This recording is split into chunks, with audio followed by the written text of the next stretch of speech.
Believe it or not, I was at a wedding and there was a mentally challenged boy there and he was vocalizing loudly.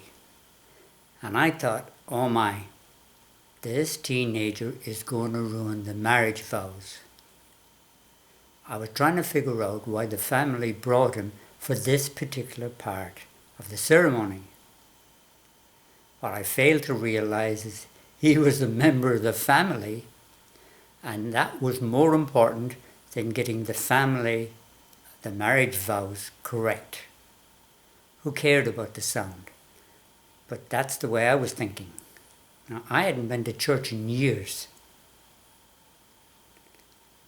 But what happened next got quite interesting. 9 p.m. that night, I started arguing with God as to why this boy had not been healed. I had heard about miracles in the Bible, and these were a Christian family, and I wondered, why isn't this guy healthy? I'm sure they prayed for him. This went on from 9 p.m. till 2 minutes to 5 in the morning.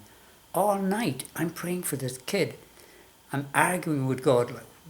I knew that wasn't me. Something was keeping me up all night. At 2 minutes to 5, I went to bed.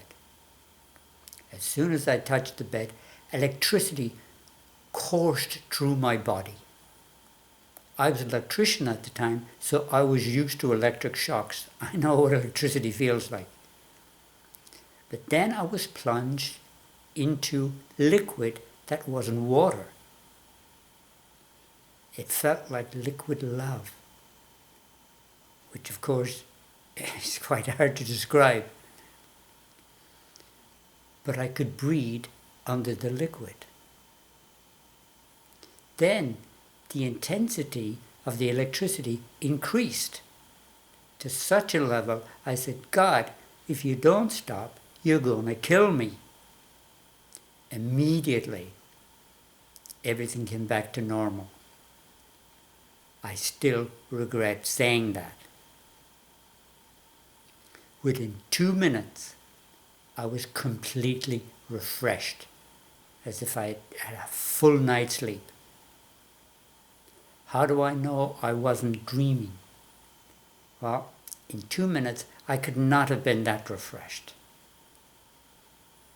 Needless to say, this event had a massive difference in my life, and I'm now a retired pastor.